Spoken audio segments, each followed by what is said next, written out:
नमस्कार मंडळी, कशा आहात तुम्ही? बरेच असतील तर माझ्या डेली व्लॉगमध्ये तुमचं खूप खूप स्वागत आहे. तर आज सकाळच काही योगाला वगैरे बाहेर आले नव्हते, डायरेक्ट नाश्ता करायच्या टाईमला झाले. कारण आज माझी थोडी तब्येत खराब होती, तर डायरेक्ट सगळे नाश्ता वगैरे करत होते. तेव्हाच मी बाहेर आले, फ्रेश वगैरे झाले आणि नाश्ता वगैरे करायला बसले. तर मग रूममध्ये गेलो नाही का, तेव्हा नाही का गौरीची आमची सगळ्यांची मस्ती चालू होती आणि ममता पण एकदम डेंजर नाचत होती. थोडी हॅपी म्हणून नाही का थोडंसं चाललं होतं थोडं मस्ती वगैरे. तर बाहेर आलो, तर आम्हाला थोडं क्लिनिंगला नाही का बाहेर जायचं होतं. तर सगळेजण रेडी झालो, लाईनअप झालो.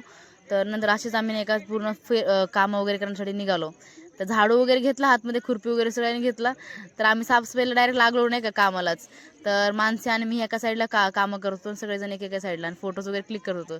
आणि पूर्ण स्कार्फ ब्रीफ बांधून नाही का पूर्ण तोंडाला, कारण मला बरं नव्हतं पहिलेच. मग धूळ वगैरे तोंडात गेली तर खूप जास्त तब्येत खराब होणार, म्हणून काय मी काय काढलंच नाही स्कार्फ. मी पण थोडं झाडू वगैरे मारला, पूर्ण साफ वगैरे करून घेतलं. मग सगळेजणांचंच नाही का इकडे तिकडे चाललं होतं साफ वगैरे करणं. तर झाड वगैरे पण सुकलेले झाडं होते, त्यांचे पूर्ण फांदे वगैरे कापून नाही का पूर्ण जाळत होतो आम्ही, कारण की पूर्ण कचरा वगैरे व्हायला नाही पाहिजे म्हणून. तर सगळ्यांचं ग्रुप वाईज नाही का आमचं सगळं काम वगैरे चालू होतं. आम्ही कुठं पण काम करत होतो नाही का.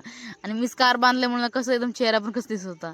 तर सगळं नाही का जे कचरा होता तो पूर्ण जाळला वगैरे. तर आम्ही थोडं बसलो वगैरे, थांबलो वगैरे, नाही तरी आमची मस्ती चालू होती.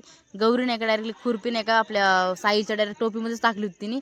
आणि तो घाबरत होता की नाही का टोपी वगैरे कट वगैरे होईल असं. तर आमचं झाल्याच्यानंतर आम्ही आंघोळीला वगैरे गेलो फ्रेश वगैरे जाण्यासाठी. तर परत आलो, परत आम्ही जेवण वगैरे केलं, भूक लागली होती. मग बसलो आम्ही पण फटकीने, आम्हाला पहिली पंथी तर भेटली नाही, मग सेकंड पंथीमध्ये बसलो आणि जेवण वगैरे केलं.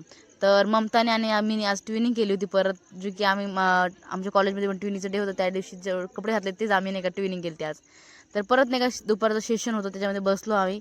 आणि दुपारी थोडं झोपलो होतो, झोपूनच बाहेर आलो नाही का, थोडं विश्रांती घेतली आम्ही. नंतर सेशन वगैरे अटेंड केलं. तर सेशनमध्ये काही एवढं काही झोप नव्हती, कारण मी दुपारी झोपलोच होतो. तर अटेंड वगैरे झाल्याच्यानंतर परत रात्री नाही का सेजल त्यांचं नाही का भांडीचं पूर्ण कार्यक्रम चालू होता, त्याच्याकडे गेले आणि व्हिडिओज वगैरे काढले तिचे पण.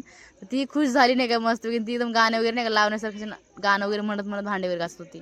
थोडी प्रॅक्टिस वगैरे चालली होती. मग परत आम्ही लाईनअप झालो, कारण की परत कार्यक्रम संध्याकाळचा चालू होणार होता. तर सगळेजण लाईनअप वगैरे झाल्याच्यानंतर नाही का, तर काहीतरी ते प्रश्नांचं नाही का ते काहीतरी चालू होतं, ते पूर्ण कॉम्पिटिशन होती पुढं. मग ते सगळ्यांनी टाळे वगैरे, आम्हाला काही कॉम्पिटिशन काही कळलंच नव्हतं, डोक्याच्या बाहेरच चालला होता कॉम्पिटिशन तो.